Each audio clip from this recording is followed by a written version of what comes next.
Hello and welcome to another episode of Internet Marketing Revealed. My guest today is Jimmy Scott Jr. He's somebody who I've followed for approximately the last year, perhaps year and a half or so now. I think the best way to describe him is a social media personality, an influencer. He's been working on his social media accounts now probably for the last 3.5 years in an attempt to grow those accounts, to brand himself, and to build accounts which can be monetized. Now, this hasn't happened for him overnight. As I've mentioned, he's been at this for the past 3.5 years, which I was actually quite surprised at. I didn't realize that he'd been doing it for that long. But he's now at a point where, in the last 18 months, at the time of recording this episode, he's amassed over 80 million views across his social media accounts. And he's now getting over 1 million views on certain videos that he's putting out there. So I've wanted to talk to Jimmy for a long, long time about this because I'm absolutely fascinated by what he's doing with his social media accounts. And I know that he's going to be able to share a ton of advice and tips and all of that good stuff as well. So, first of all, welcome to the show, Jimmy. Thank you so much for having me. Been excited. It's exciting to talk about this stuff. I love it. So I appreciate you having me. I've been wondering why more people don't hit me up for podcasts. Like it's frustrating, but hey, so I'm here. Yeah, I'm sure it's only going to be a matter of time before you become in a lot more demand Yeah, for yeah, this type of thing. And when I first decided that I wanted to start doing the Internet Marketing Revealed podcast, and I was thinking of people who were in different areas of the online industry overall, and I was thinking of somebody who was good at uh, social media, things like Instagram, things like TikTok, people who aren't specifically in the make money online industry, but they're yeah. using the internet, to as a stepping stone, I guess, to get to where they want to be Right. able to brand themselves. You Yep. were the person that I had in mind, and I'm so pleased that you agreed to come and do the episode because I wanted to talk to you about this stuff for months. So thank you so much for agreeing to do this. But before we get into all of the online social media stuff, if you could just give us a bit of your backstory, I suppose overall. If you could just tell us a little bit about where you grew up to begin with, I think that would Yeah. be quite interesting. So I grew up in Lockport, New York, which is a small city outside of Buffalo and Niagara Falls, New York. Um, Graduated high school. Didn't really know what I wanted to do. I thought it was somewhere in the medical field. So I was thinking physical therapy, and then I'm like, I don't want to go to school for 5 years and then hate it. So I was like, let me find something that's 1 or 2 year program, and get a job and then figure it out from there. So I found surgical technology, which is a job where you pass instruments to surgeons. That was a program at a local community college. Um, so I did that. Um, but right from the get go, I knew I got to figure something else out. So I was constantly trying to figure out what it is that I want to do. I was doing music with a buddy for a little while. Um, always thinking about possibly doing clothing or apparel of some sort. Um, being somebody that was into artwork, abstract art, and stuff like that. That was always something I dabbled in throughout the years. So I was a surgical technologist for almost 20 years. It would have been 20 years June 4th, but I left the hospital several months ago, on May 10th, to really pursue what I've been doing. Um, but I've always been entrepreneurial. I've always had entrepreneurial tendencies. I'm not somebody that um, was just like, I'm just about to leave my job and go for broke or whatever. I've been loyal. I've only had two jobs in my life, working at Long John Silver's, and then at the hospital. So me leaving the hospital was not a flighty decision, but it was definitely time. So yeah, I've just always wanted to um, build my own build my own brand business, and that's, you know with the internet, fortunately I gained the perspective that it was the thing that was going to allow me to do that and do it on my own terms, not necessarily have to, you know conform or do what, other people want me to do, because I realize that the world is abundant, and we as an individual, I just have to go find my market. And I've been big on personal branding and lifestyle branding, um which I think is, it's not a new concept, it's nothing that's new, but um I think overall, me being, I want to be the face of the business, of my business. I want to be the business. And so that's how I move. And that's why I brand myself as Jimmy Scott Jr. That is the LLC. Um, and I think that's a little different from a lot of business models where, the business is the face, like Nike, the logo, the swoosh, right? Where the owners of the, company, the CEOs aren't seen, where, I'm just trying to show people you can be you, you can do you, you can build your own thing, and that could be valuable to the world. Opposed to, having to conform. So maybe I have some rebellious artist in me or something that's just like, freak the system or whatever. But Yeah, I think the rebellious thing, I think that does definitely come through. I mean, just to go back to the job for a second. Now, you were doing that job for almost 20 years. Now, I imagine that type of job is going to be quite high pressure. You're going to have to be really focused all of the time doing that. How did you manage to do that for so long when you've got all of these other entrepreneurial ideas, these creative ideas, these artistic ideas swirling around in your brain 24/7? How did you manage to cope with that for so long? it was crippling. It really was. I felt there was high anxiety, a lot of internal turmoil, because it's like I'm not supposed to be here. Um, but for the reality of needing money to, pay bills and stuff, I never had over the until about just basically right before I joined social media, in 2018. So I joined social media, April 2018, and it was just before that um, I realized that I just had to start putting all of the creative art stuff into motion and just start doing, and know that I'm going to get better, and that'll eventually become something.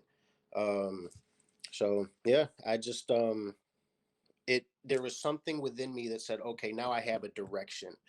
For most of the years working at the hospital, I didn't have a clear cut direction or the confidence to actually pull something off. And so it was until I gained the confidence, which I'm realizing is huge, because insecurity is really holding a lot of people back from continue to either start or to continue. Um, so the confidence, the internal confidence that I can actually do something, has been probably the biggest factor, in me making the moves and accomplishing what I've accomplished in the last 3 years on social media. Yeah. When did you start the painting then? Because that's one of the first things that I think I remember seeing about you when you were doing these paintings and you were leaving them around various Right, right. places in New York. So when did you first start doing that then? And I'm assuming that was like a creative release away from the day job which you describe as crippling you. So when I was a uh, younger boy, my mom had me in a couple art classes, private art classes and stuff like that. Um, I was never really all in with it. I took a class in high school, and what I didn't like was the criteria around it. It was just like I just want to do what I want to do. Um, and so I was a little turned off. Plus, my art teacher wasn't the best. He told me that I was always going to be a mess up, and stuff like that. So there's some drive, behind the art now with him saying that. But um, I never really took it serious, and then it was just about, I don't know, maybe 10, 12 years ago. I was like, you know what, I want to get back into doing some art stuff. So um my wife at the time ended up getting me some paint and some canvases and stuff, and I started playing around, and I did one piece, and it was just like, oh, I was like, I think I'm onto something with this. So it kind of inspired, more of a drive to continue to do it, and it was fun. So I I with on my days off throughout the years, I would always want to do different creative things, whether that was do artwork, whether that was um, write lyrics, make beats, instrumentals, think of something to put on a t-shirt, stuff like that. So I got to the point where it's like, what I do on my days off is what I like to do. I feel like that can be monetized. So that's what I want to do. I feel like I have um, some talent in it, or some ability, skill sets around it. So um, I felt like I said, it was just up until 4 years ago that I was like, all right, I just got to start doing all this stuff. I know that the internet, the social media platforms is going to be the way to get my stuff out there. So that's what I'm going to do, and I'm going to just put it in motion. And every day, I'm going to do something that gets me towards living the lifestyle that I want to, because this is me trying to change my life, my lifestyle, not change my career. So I'm somebody that wants to be happy with how I'm making money, not just make more money. And one thing um, that I don't think is really appreciated is that, for me personally, even if you paid me, like working at the hospital, I was making 60 to 80,000 a year, right?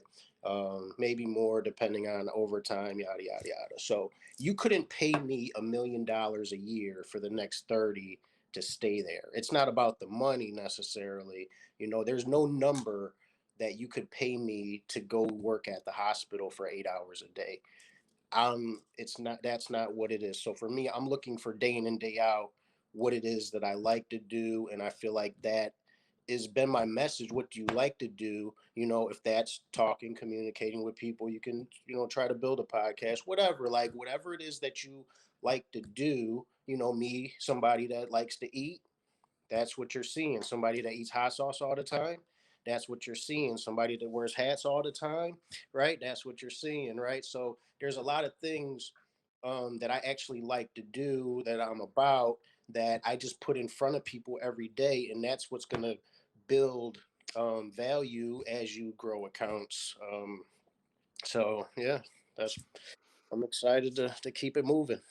Yeah, that's some good advice here as well. And I think it does come across in the content that you're putting out there that you are enjoying it. You're not just somebody who's creating this content because you feel that that's the sort of content that you should create just to try to get attention, right? You can see that you are actually reveling in it. And it is great to see when you're watching those videos and you've got all your props and things like that going on. And yeah, you can really see that I think that you're in the you're doing the thing that you're supposed to be doing now.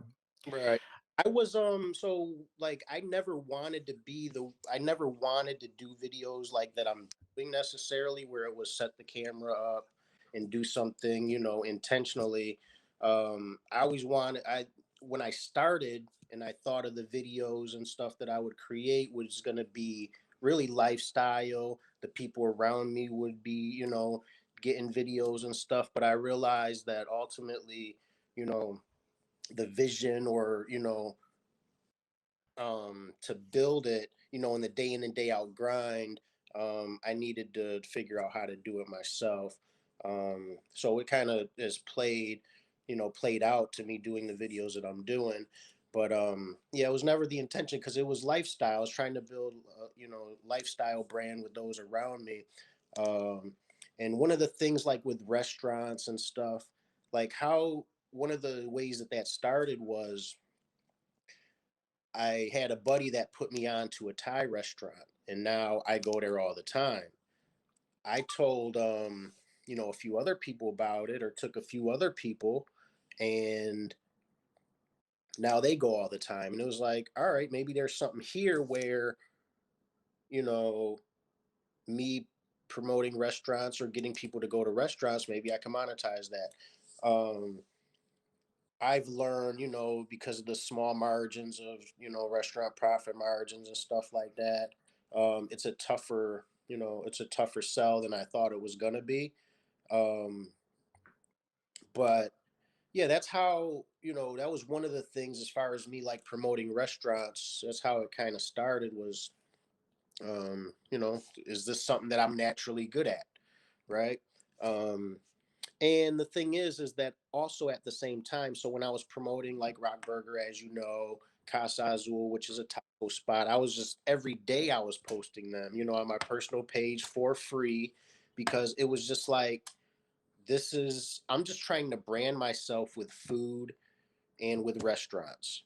And at some point, it's going to work out or pay off. I'm going to come across the right people. So that was my attitude. For a lot of people, it was, you're not getting paid to do it, yada yada yada. But it's the branding thing that I'm naturally good at, which takes time, which for a lot of people seems like a waste of time. But there's that knowing and that confidence, like I said, that I just got to stay in motion and things will eventually will play out as long as I'm patient, persistent, and diligent, consistent, and everything else. So Yeah, I think that's one of the first things that I saw you were doing on Facebook was when you were visiting these various restaurants, and I was getting some severe burger envy going on. so You know, we don't get burgers like that here in the UK as much as some of these restaurants that claim that they do these huge burgers. You know, they're not they're not New York style big burgers. Buffalo. I mean, I'm in Buffalo. We got great food in the Buffalo area.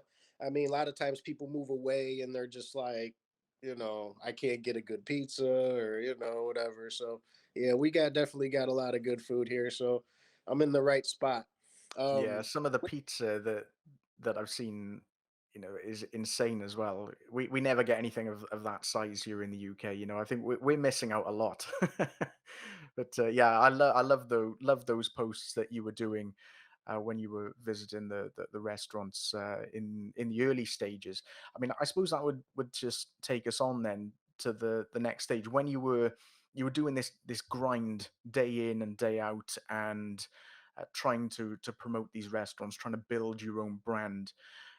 I mean, how did you how did you I suppose find the means to keep pushing through during those early stages when you were producing all of this great content, but nobody was really paying attention to that? it's a knowing. And that's one of the things I find myself saying over the past couple weeks to people is that um, knowing that I belong, right, is the thing. And one thing that I realize is that, you know, as people ask me for advice on how to grow an account or get more views or followers, and, it's what I realize is that, you know, it's not about steps, it's more about a mindset. Um, because if it was just about steps, then everybody could do it, right? And so I just realized that I belong in the food space, restaurants. I belong in that space. I'm a foodie. Like that's where I belong. So um, I just have to, stay in motion. And um, it's been challenging with relationships and that over the past couple years because I know and because I've known and a day in and day out of doing it, has led to me being frustrated, with people around me not either doubting or not believing, not seeing, the vision, or anything. And, that's why I post, some stuff like, posts that I posted 2, 3 years ago talking about what I was talking about. And now for it to be playing out is just like because I've had this knowing, and there's nothing that can, take me from that. Um, I'm somebody that got to the point where it was like, all right, I have to know if how I think about things is will actually work for me instead of constantly listening to the doubt or disbelief of others. You know what I mean? So yeah, it's been challenging, but yeah, it's just a knowing, man.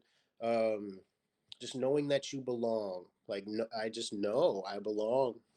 And so nothing can stop me from that. And no matter what the challenges are, you know, um, I'm prepared to face them, and I'm not scared. I'm not scared of failing. I'm not scared of, um, I wasn't scared to go talk to the restaurant owners and just, I didn't really have much at the time. It was like, I only got a Facebook account really. I get like 17 to 30 views on my Instagram, right? I only get seen by 100 to 200 people on Facebook. So I really don't have anything right now, but my whole attitude was let's stay connected, let's have a relationship.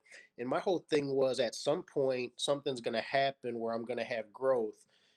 It sounds like that it's been quite a long process overall. As you say, you've been at this for 3.5 years, and you've got to a point now where people are taking notice of you. They're reaching out to you.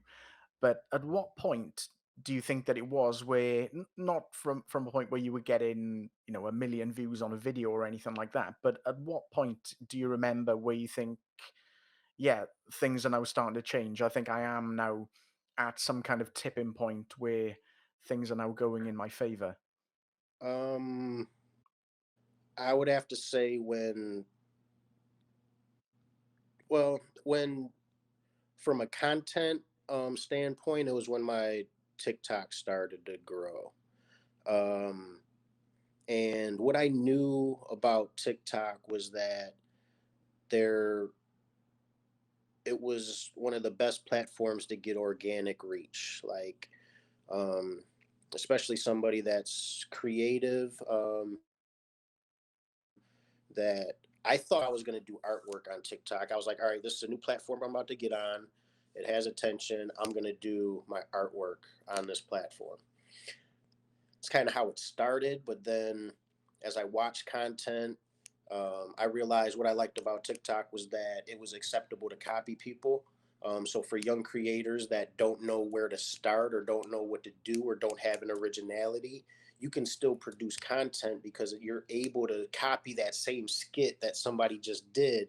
And maybe the way you did it goes viral, whatever, starts to help grow your account, whatever. And then until you find your own originality, you can do that. And so that's what I loved about TikTok. Um, and then, I was doing prank stuff with my son. That was one of the first videos that popped. Um, and when I got over 100,000, 200, 300,000 views for that video, it was before that, but it just let me know. It's just like, okay, I just, this is real. And it's where I can get organic reach that I don't have to pay for. Like TikTok was one of the first platforms that gave you like real views, that gave some creators like real views on their first few posts. Um, so just knowing that the next video I do um, could blow, like that was all the incentive I needed. Um, so I just went hard, and every day was TikTok focused. My thinking at the time was that's the platform that everybody thinks is for the kids that eventually age up, just like Facebook did, just like Instagram did, right? So it's like because kids kids want to get away from their parents, right? So if the kids were on students were on Facebook, then the parents started joining. They're like, all right, we go to Instagram, nope, now the parents are there. Now we go to Snapchat, right? It just that was my thinking was that, but then those platforms age up and they become the platform, right? Um, so that was my thinking.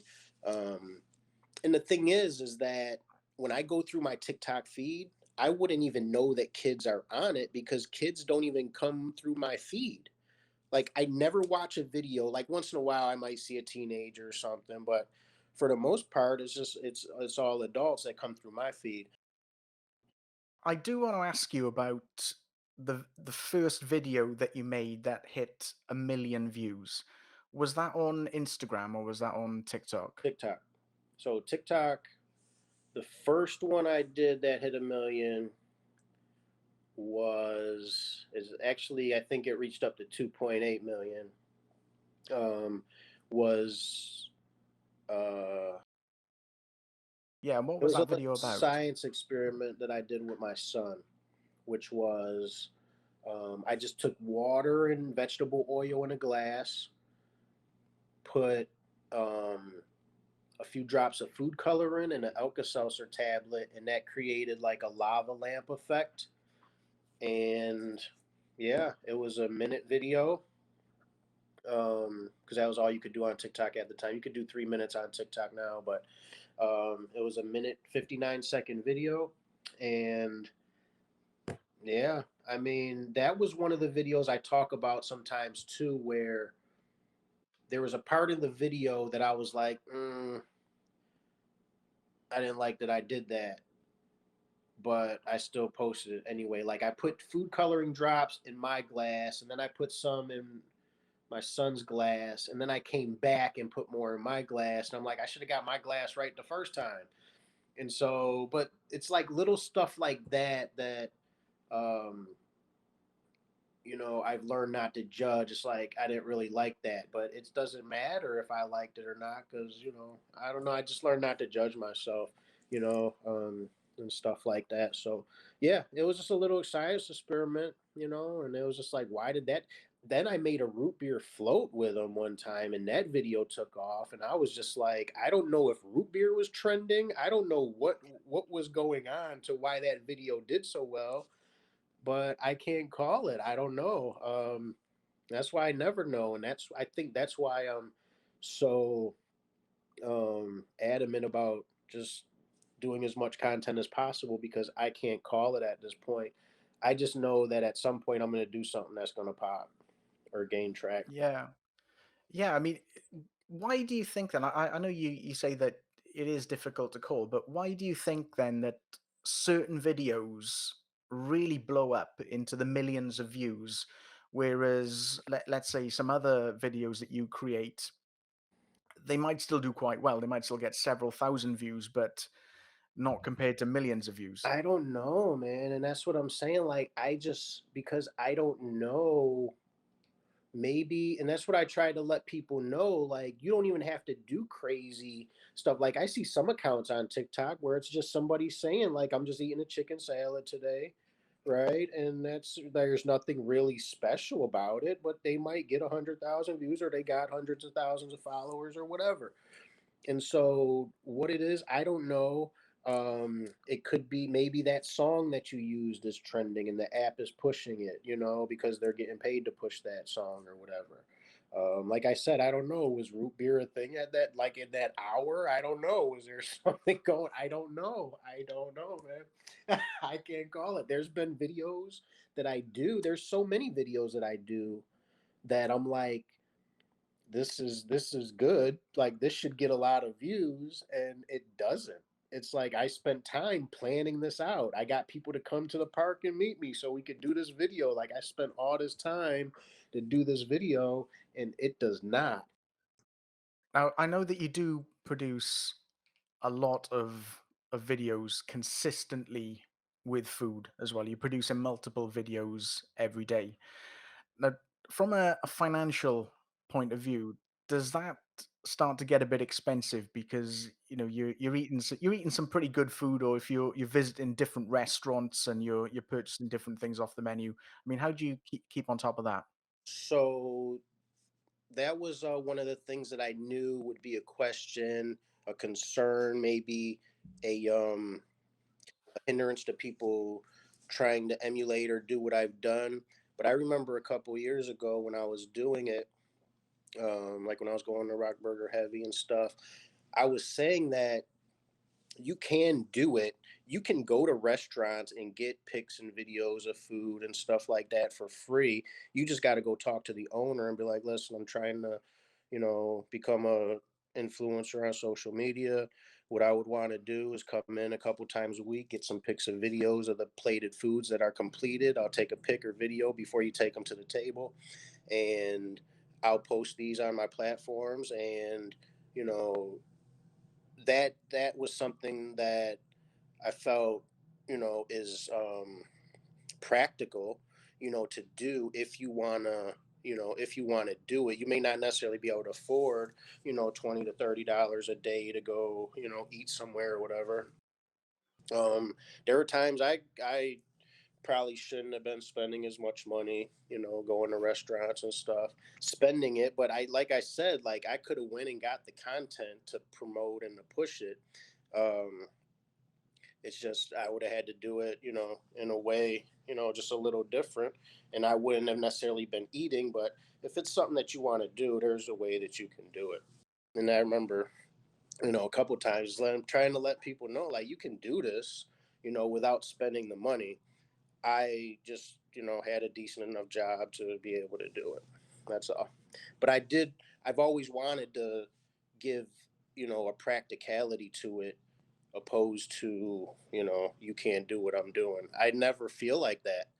Um, I never have a feeling that what I'm doing is special outside of what anybody else could do. Yeah, I mean, could you offer any other advice on that? If somebody wanted to try to emulate what you were doing, but were doing it on a real budget, let's say they couldn't afford to go out to restaurants or anything like that, how could they do that at home? Absolutely. I've talked about this too, is that um, I could take one pack of ramen noodles and I can do three, four videos.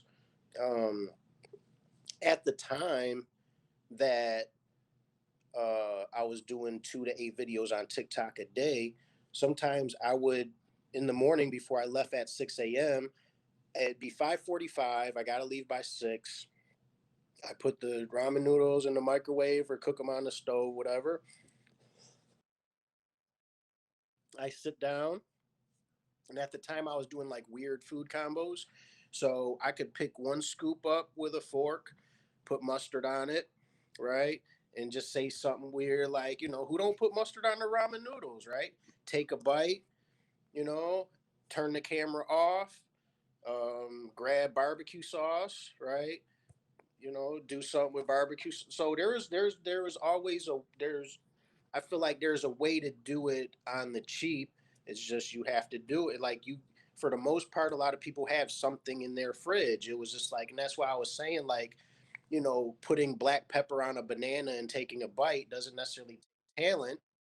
That just takes you doing it, right? And so whatever you got, like, you can make it work. Um, so yeah, on a budget, you can definitely do it. It just depends if it comes down to that knowing, man. And I realize that I just can't teach that. People are looking for tactics. When people ask for advice, it's like, you want me to say use this hashtag and post at 2 o'clock. Like, it's almost like that's the advice that people want, is like these things that will, like, get them more views or followers or something. And it's really just a knowing and a mindset, man, that just there's no stopping me. Yeah, I think what you said there, when you're trying to do things on a budget, it's just a case of just going through your cupboards and just seeing what works and what resonates with the audience. But yeah, you're absolutely right in what you say there, that you just have to do it. If you want to do it, then you just have to do it, and and not just wait for somebody to to give you these step-by-step instructions, because I guess this is the creative space, it's social media. Everybody's winging it and kind of making it up as they go along to a certain degree until they get something that really hits and takes them to that next level. I mean, at what stage were you at then where you decided that you were going to do this full time? That you were going to leave the job that you'd worked at for almost 20 years and you were going to pursue this as a full time venture? So it was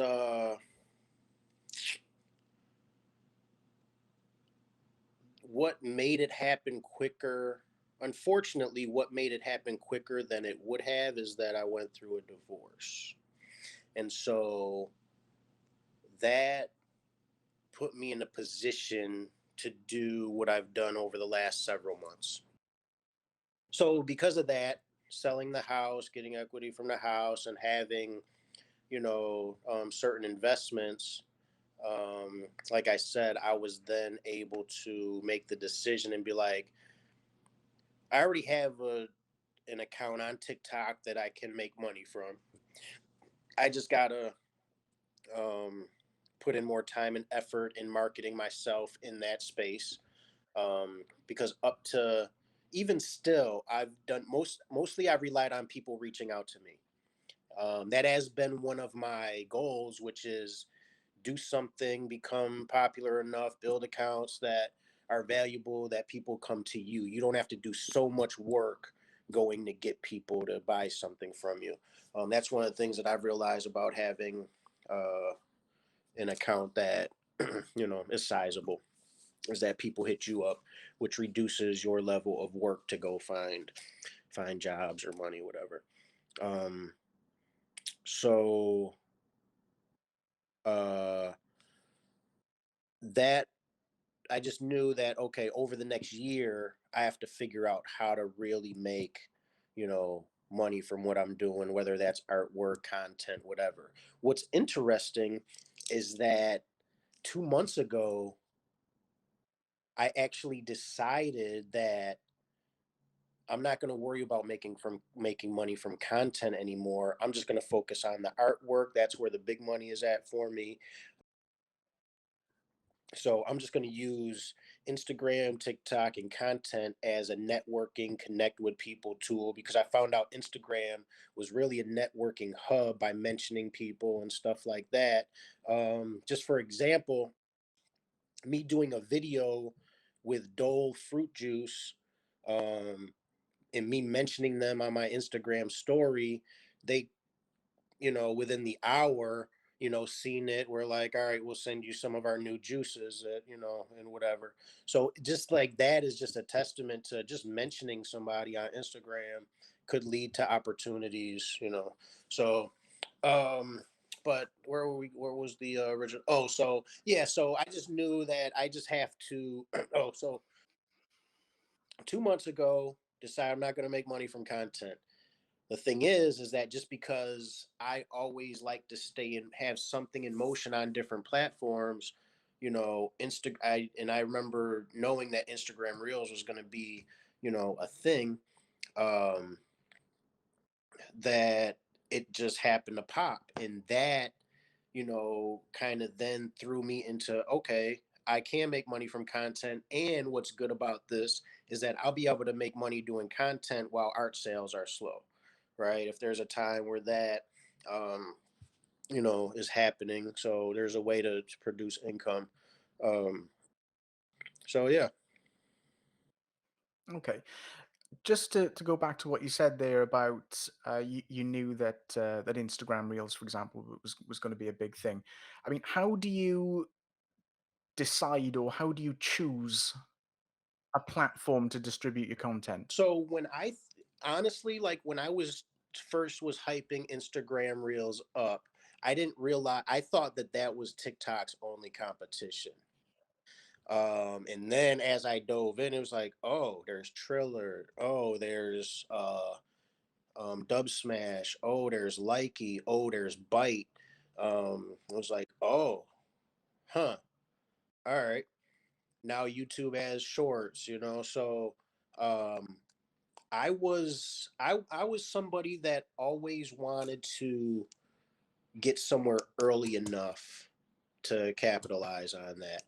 Um, I felt like a newer platform where there's excitement was the way to go, um, opposed to it just seemed like, people aren't excited to be on Facebook. It just seemed like, in my experience, right? It just wasn't like, oh, what are we looking for? I just felt like hashtags and all of that are going to be working way better on other platforms where people might be using hashtags to find their people or whatever.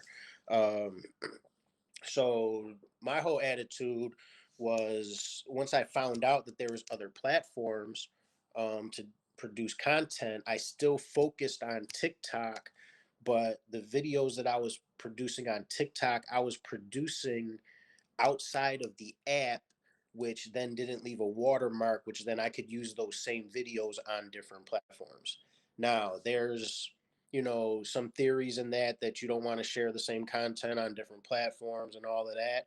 But if I took that advice and I didn't put the videos that I was doing on TikTok and Triller, the content managers of Triller would have never reached out to me because I would never had content on that platform because I was scared that I shouldn't be doing that. And so I think for a time, or as you start out, it's okay to put, because, and what I would see is, as I would do a video and I posted the same video on Facebook, Instagram, and TikTok, and I seen the huge difference of views and engagement and everything else, let me know that, okay, it might not be my content, it could just be the platform that I'm deploying that content. So for like something like this, like chopping up things that you say and taking a 15, 30 seconds, 45 seconds to a minute and posting that on TikTok, maybe TikTok receives your what you're doing much better than what you're getting on Facebook or Instagram or any other platform, right? And so me testing it out and putting the same video on 5 different platforms and seeing, the 5 different results lets me see that, okay, it might not be the content, it might just be the platform. So Absolutely. I think the whole repurposing concept is a huge thing in certainly in online marketing. It is something of a buzzword, and yeah, I do agree with that entirely because if you're having to produce original content for all of these different platforms, like, you're never going to have time to do anything else. Plus, you don't know whether things are going to work on certain platforms. So it does make sense to repurpose the content and push it out to different platforms and see what sticks. when I do a video, like, I don't know, because I've just realized, like, I don't judge my own content. So it's like I just don't know why deprive Triller of that video when they might love it. The people, the audience on Triller might love that video. I don't know. So I'm gonna give it a shot. That's my attitude. Is I got to give it a go, and maybe it does. So I I do I do see where doing different content on different platforms um could be beneficial or is beneficial.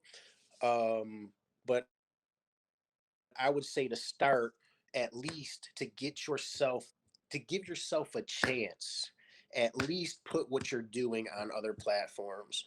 Um and see what could happen, because that could be the thing. It really could be the thing that takes your whole game to a whole nother level. Yeah, for sure. I mean, you don't know until you try. You mentioned Triller there as well, so I think that would lead us nicely into you telling us a little bit about the Triller Fight Club.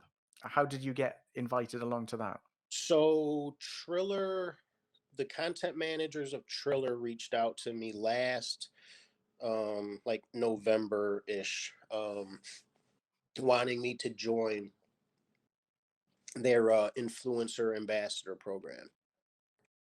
Did you get the full celeb treatment then? 'Cause you said they flew you down there.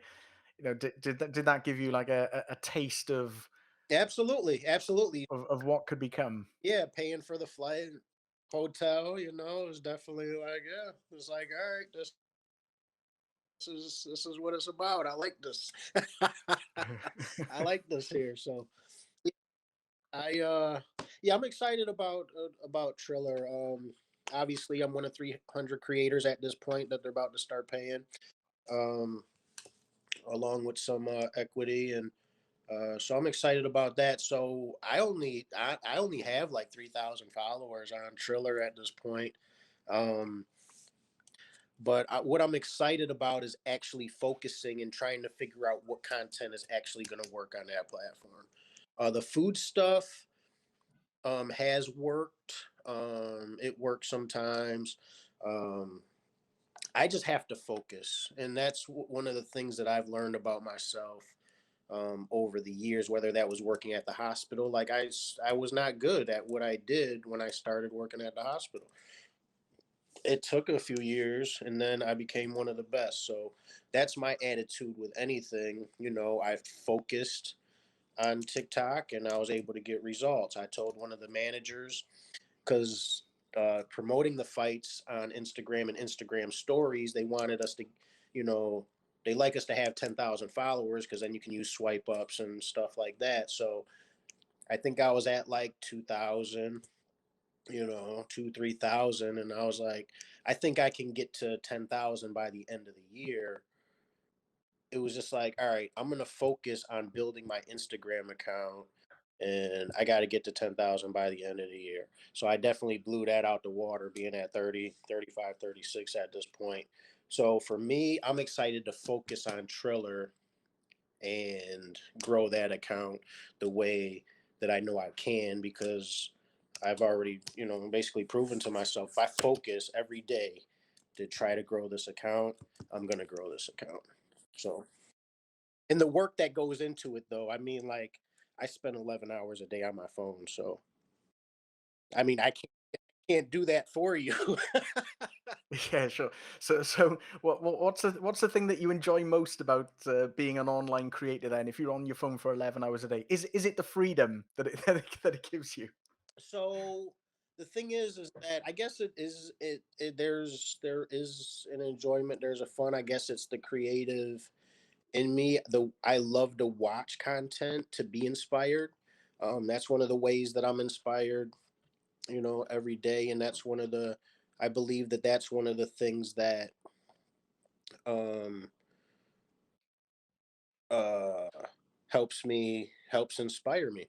One of the things that I've always said, or one of the things that I've said before I even joined social media when I was talking about YouTube, was that I feel like most people watch YouTube to be entertained right now, where I'm watching it for my future, because as I would watch it, I'm watching to see what I can do, what's practical for me to do, right? I would watch a music video where somebody did a video at their house and it got millions of views. I'm like, I could do that. I could do that video just walking around my house, and I could do that. I know I don't have the attention that they have to get those millions right now, but I can do that same type of content. So it's at some point realizing it might not just be the content. um, you know, you just have to be in a certain position. So it's like I just got to work to be in a certain position for me to be able to do. That's why a lot of the jokes on TikTok, like, oh, they just Charlie D'Amelio, all she did was this. Yeah, that's all she did. You know. Yep, got 7 million views just for taking a bite of a sandwich. But um, yeah, watching content, to be inspired.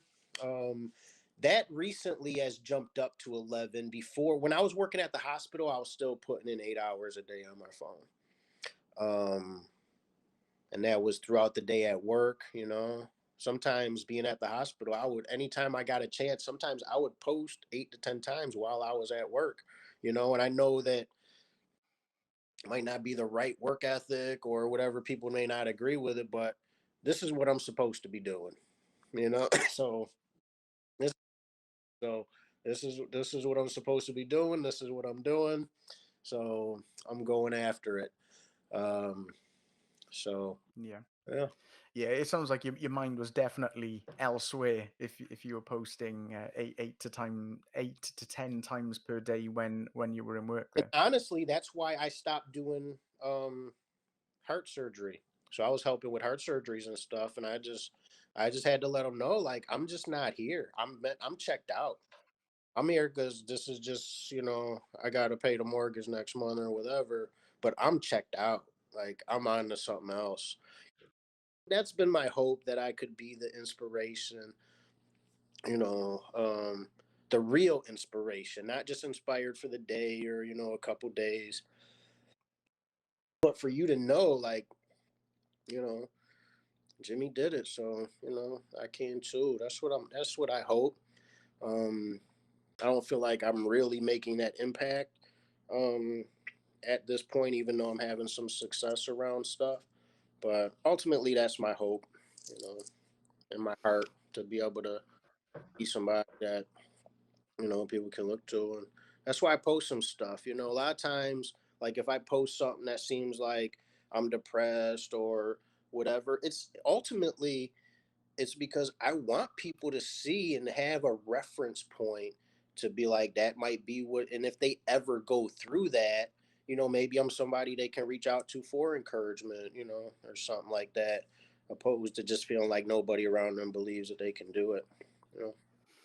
Yeah, no, for sure. You're definitely an inspiration to many people, not just people who are just trying to emulate you, trying to become successful on social media. But I think if anybody's followed you for any period of time, they will have seen this growth and this transition, from just another hustler on social media to somebody who's now actually getting noticed, who's gaining traction, and who is becoming successful. Who's been in that position where you've done the hard yards. This hasn't happened overnight. This has been a process now from 3.5 years ago up until this point, and it's taken a long time to get there. And I think people will understand that and appreciate that as well. I mean, what would you say then are your plans then going forward for the next 12 months? Um, so I would say monetizing my content, actually pursuing and putting in the work to market myself and connect with other people that will market for me.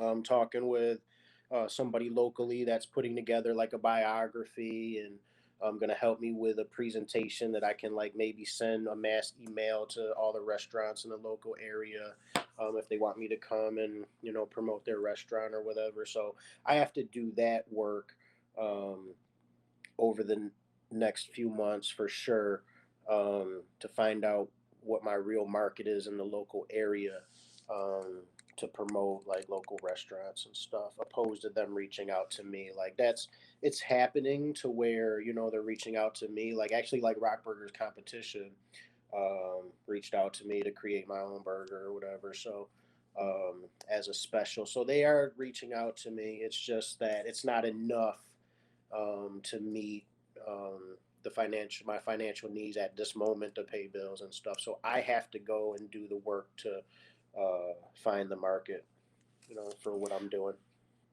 Would you say that's something that you would see as a longer term thing as well, perhaps to have your own product range, whether that's burgers or a range of hot sauces or something like that, because you're very well known for featuring hot sauces in your videos. Yep. So that was a question that I got the other day. Was why not um, just create your own hot sauce instead of promoting others. And that's always been, my thought over the last few years, is that I want to have my own hot sauce. I just realized that I want to do it off of something else that I built. So if that's a social media presence, I'll do it off of that, opposed to putting in the grind. Just because I don't like the profit margins, to be honest with you, of trying to sell hot sauce. And I made a video the other day. It was like I would, for me to sell you a bottle of hot sauce for 5, 6, 7, 8 bucks, the work that it goes into the cost of the materials and the product plus the time it went in to make it, to make $1 to $2, $3 on that bottle and then have to pay taxes on it. I just don't like it. So I would rather at some point, maybe um, either collaborate with somebody that already makes hot sauce and throw my name on it because I have the ability to do that, or create my own but have the financial ability to create enough to then sell to wholesalers and then they can sell to retailers. So when it comes to content, it's like right now, um, basically what I know there's a market for is like for me to wear, your hoodie or something, like people are paying me 100 bucks just to wear it in a video. So I can do a food video that I'm already going to do today. But now what I like about it is that now I just have to go find people, clothing brands, food products, jewelry, um, that want music artists that want their product or music placed in my videos. So that's what I'm working for, man. Is something that I already do, that's already valuable to you because there is some value in it, and I just got to plug you in, you know. So Yeah, that's a great position to be in as well now, where you're creating content anyway. As you say, you're going to create that video anyway, but now you've already been paid in advance, in effect, to create that content. So that's a really good position to be in now, and I think a lot of content creators out there would kill to be in your shoes at the moment. yeah, so for me to do like over the past year, like I did videos using Oreos, right? Like with my son, right? And it's like, okay, now it's like, um, so like you said, it's just like this is what I'm already doing. So now I just have to use your brand of cookies, and I can do the same video that I've been doing. So yeah, that's been the whole idea, man. Is to do something that people already like, and I realize like I'm not safe for a lot of brands or whatever. Like a lot of brands won't like me. They don't like this sideways hat. They might not like something or whatever. So I get it. Um, but there's so many people out there that will love it. It's just like the artwork and stuff, and with food and art, it's all subjective. Somebody loves it, another person hates it. And um, so you just gotta just keep it moving, man. Just keep it moving. If people want to find you online, find out more about what you're up to, where's the best place for them to do that? So I'm still working on getting. I still have to become official with like a website and all of that, landing pages and stuff like that. But right now, I'm on several platforms: Facebook, Jimmy Scott Jr. Um, Instagram is Jimmy L Scott Jr. JimmyLScottJr. Triller is Jimmy Scott Jr. TikTok is J Scott Jr. Um, Dub Smash is Jimmy Scott Jr. Likey's Jimmy Scott Jr. This isn't a list. This is a telephone directory of of platforms. What I'll do as well is I'll get all that information from you, That's what and I figured, and then you I'll can, link it into the yeah. show notes as well, so people have got easy access to all of your platforms, and they can check out all of your content at their leisure. Thank you once again for joining me on the episode today. And I look forward to seeing what you come up with and chatting with you again very soon. Yes, sir. Thank you Let's very much. do it. Thank you, man. Please visit internetmarketingreveal.com and davidwalker.net for more free content. If you need a domain name for your business, visit domainsreveal.com where you'll find more than 1,000 premium domains. And finally, please rate and review this podcast. Thank you again for listening, and I'll see you on the next episode.